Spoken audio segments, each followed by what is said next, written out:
they smell good and they have sleek hair and their uniform is ironed, they're most likely Filipino because their parents make sure they're clean for school. Yes, yes.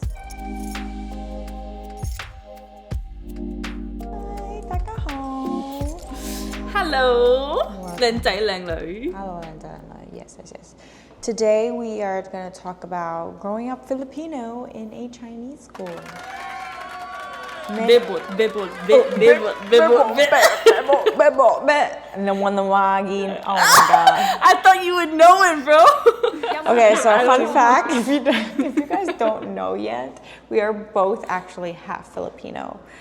And then the other half is different.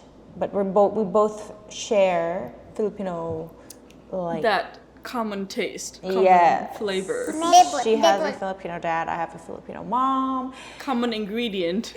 Common ingredients. You know, like how in a restaurant, like Asian restaurant, they kind of like, it's okay. There's always green onion.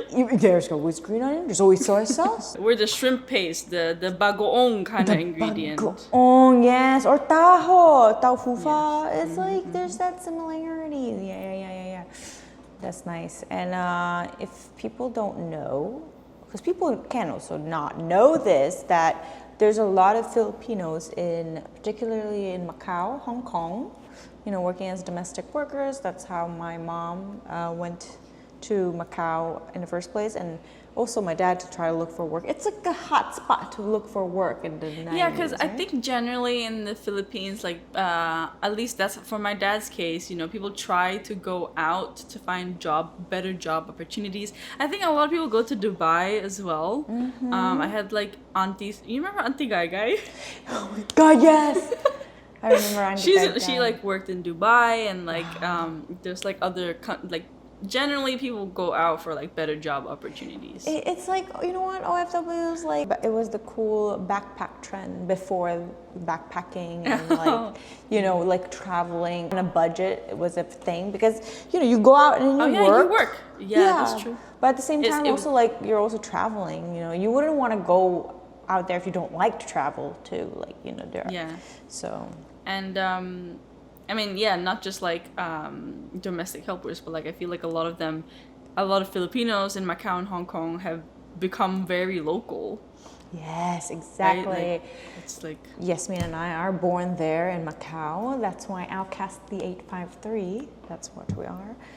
853 in Macau. And so we went to Chinese school, because Macau and Hong Kong, they would have international schools, but our parents are like, okay, we need help with this language. It can't learn the language. Highlight. It was also cheaper.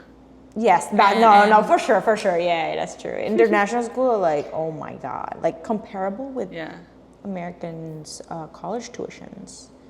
It's ridiculous. And that was definitely for the more established families. Mm-hmm.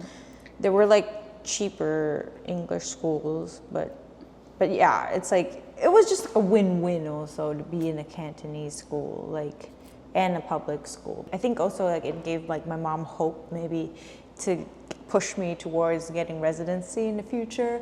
But then that was before Macau was like a whole big city now. But yeah. So that's true. That's how we ended up in our Chinese school and then became all friends until now. I don't know if you remember what it was like being in kindergarten, when you didn't understand the language, because we were kind of just first day put into it, know nothing about the language, and then obviously teachers and students, everyone spoke Cantonese.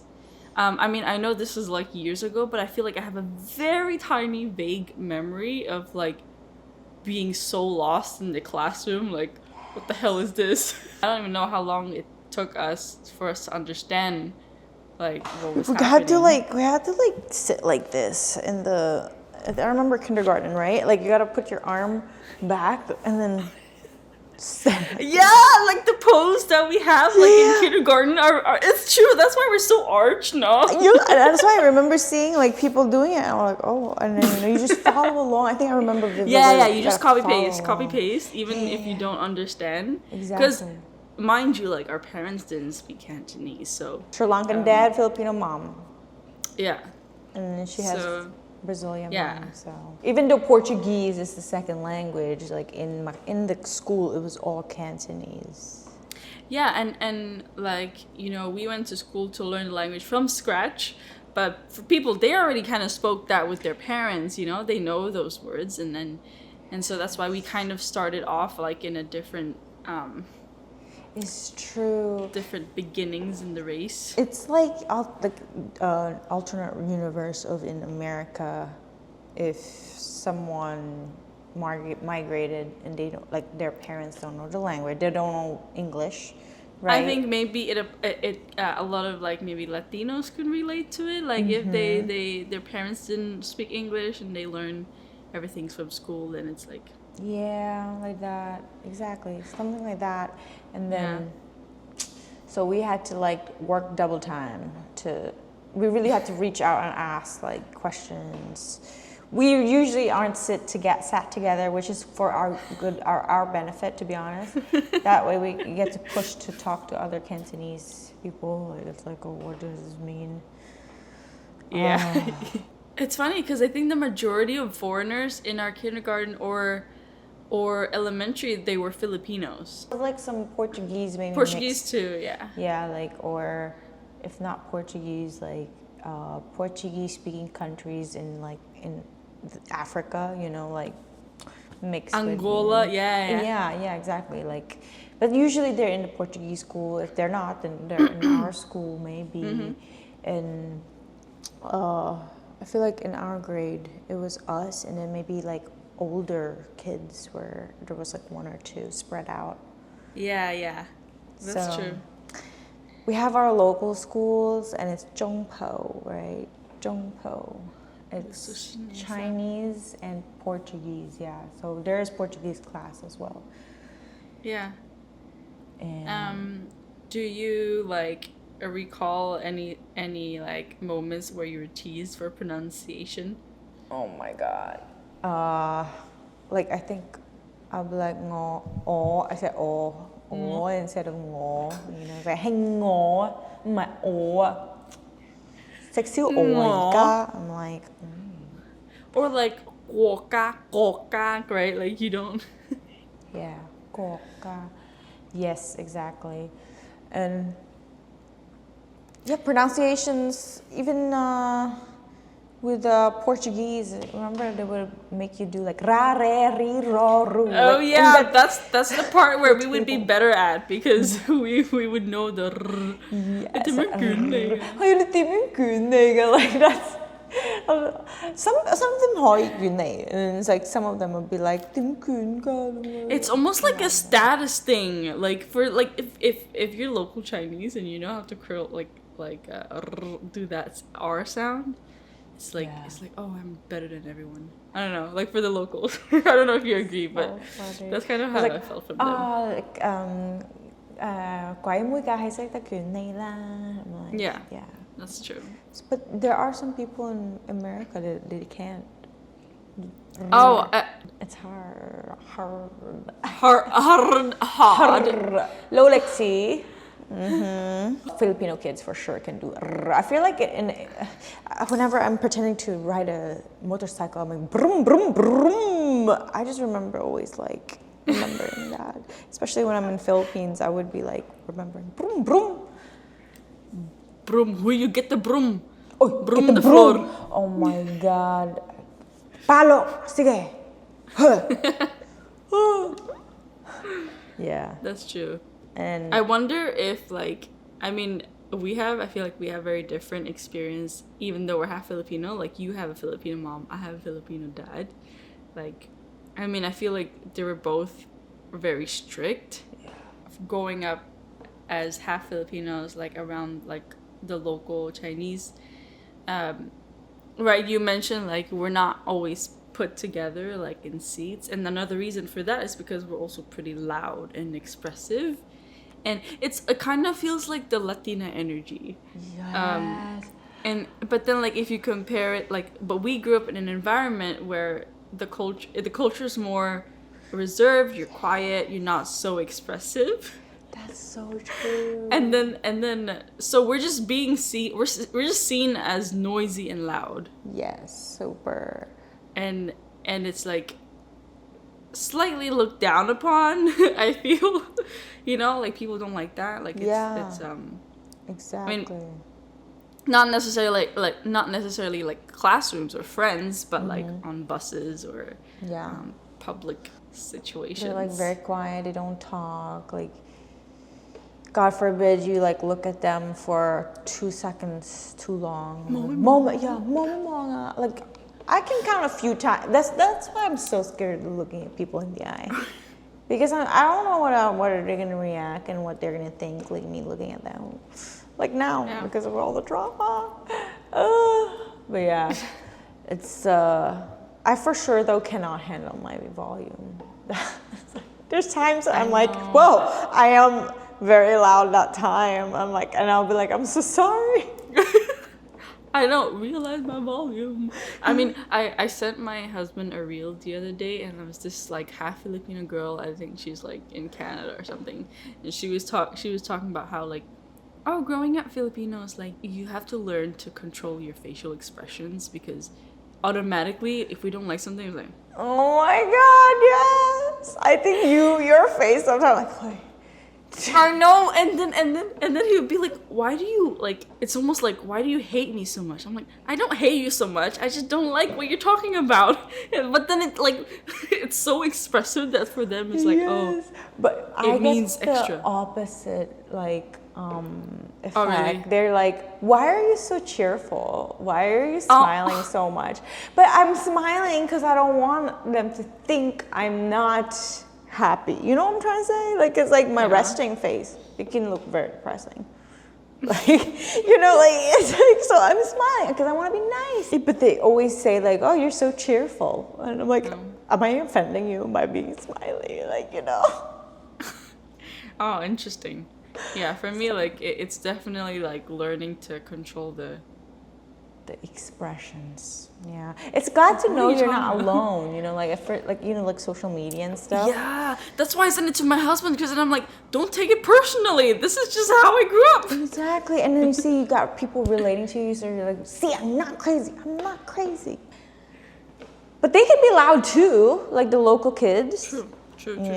On the point of like how different it is growing up as like a local Chinese versus like Filipino also, is that like they smell good and they have sleek hair and their uniform is ironed. They're most likely Filipino because their parents make sure they're clean for school. Yes. Iron. Like, actually, my mom also she's like, no. It's crazy. Your clothes were always ironed and named. Every single thing was named. She would not let me go out of the house, like, even if I'm late. I'm like, Mom, I woke up late. Or she's like, no. And then she would, like, iron real quick. And I'm like, man, but I like, doing laundry and then doing ironing like that, I'm like, good job, Mom. I'm like, I cannot. Right? Like, yeah. I can barely. I don't know if I can. Like, if they're late and they're late, they woke up late in their school uniforms, whatever, I'm like, you go. Go, yeah. It's like, see down later. And then Mondays we have Chilai, Sing K Lai, hai kiêu, going up flag, Sing K Lai. Raising the flag? Raising flag ceremony. Flag ceremony? Yeah, because Lai is like a ceremony, right? It's a ceremony, yeah. Like, now that I think about it, I'm always scared of it, because I was like weak back then. I don't eat so much, and if I like stand too long, and usually you have to stand for what, 30-40 minutes, and if I didn't eat and I'm hungry, like, I faint. So I'm always like scared of that, and I'll be like, deep breath, don't faint.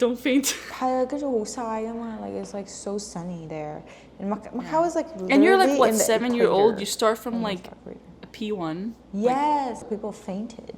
Yeah, because of the sun, and they would like come in with a wheelchair and then just bring them out. And sometimes I would be mean to say this, but like be envious that they fainted, because they get to sit down and go into the nurse's office. Sometimes I'm like, are you for real?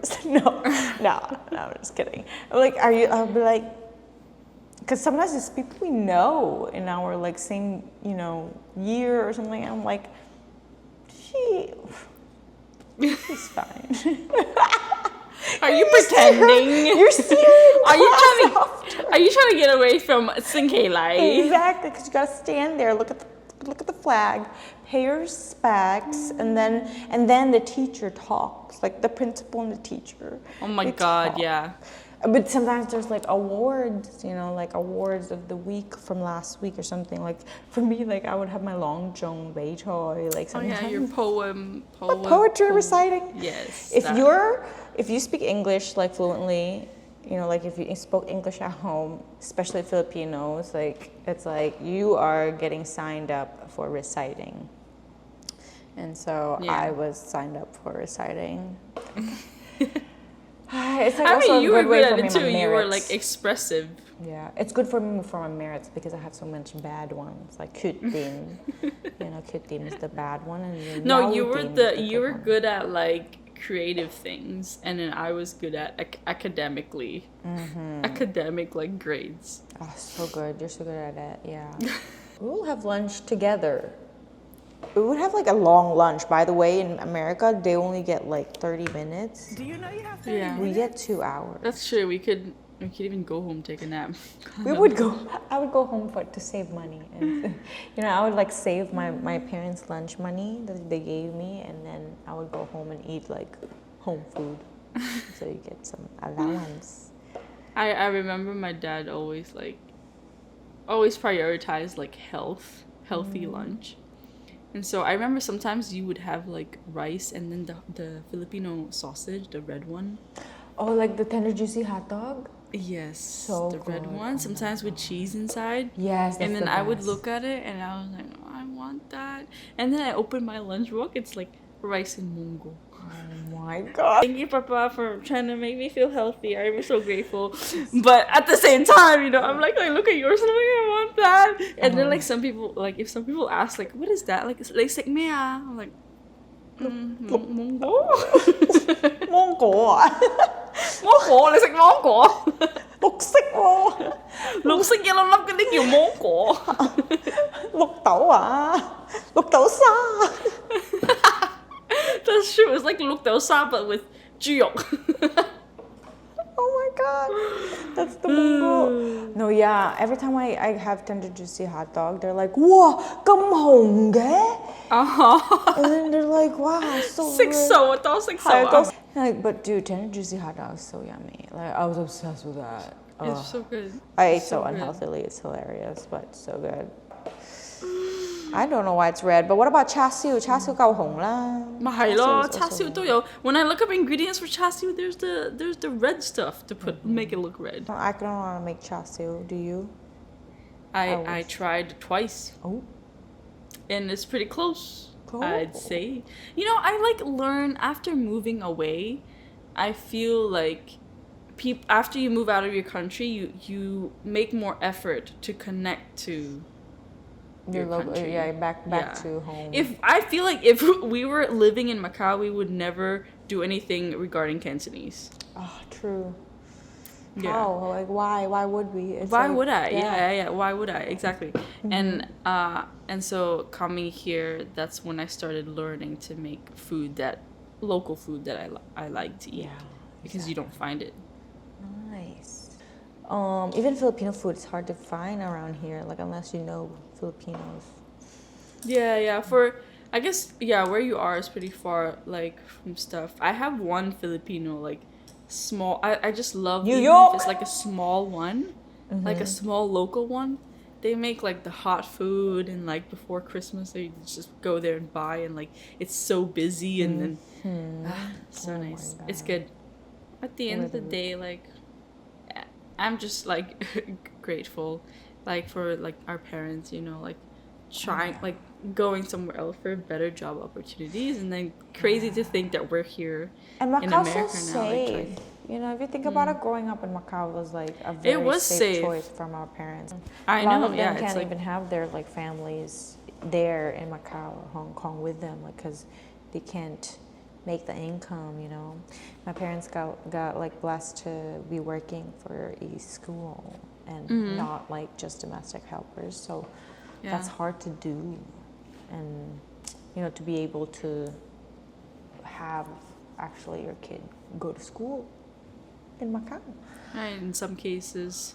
Yeah. So it's nice to not feel that alone also as a Filipino in Macau. Yeah. Growing up there. Yeah. And also just whenever I do visit Hong Kong and hear like Filipinos, they speak Cantonese, I'm like, oh, hi. Yes. Even though like I don't speak the language, like because our parents like, you know, they don't also want to mess up our English. That's why I understand that. But it's like, even though I don't speak the language, like I feel very connected to anyone that's like Filipino or even Sri Lankan. I'm like, what's up, man? Like we're united. Like even like I see a Filipino, like, we see them and we're like, yeah. Make it weird. They're like, why is this Mexican looking at me? Yeah.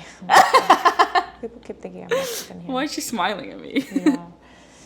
Okay, so. But yeah. Kyle. And let us know if, you know, I mean, obviously this is our perspective, but like what are your experiences or any friend you know? We're curious also just to know what it's like for other Filipinos growing up in that area, Macau and Hong Kong. Yes, or any Cantonese connections. Or even if you just are like us, you know, thrown into a place where you have no idea what the language is and you're like, what is going on? And then figuring it out. Third culture, TCK. What's up, TCKs? Or like mixed cultures, or just like put on the outcasts. All right. 好啦 ，Sally 你咧，加油啦！謝謝你。好啦，Sally。Salamat。Salamat po. Obrigada. 唔掂啦，多謝晒你哋收睇。係啊，多謝晒。係啦。好啦。記住讚、訂閱同埋留言啊。留言啊。分享。Love you guys. Bye. Bye bye.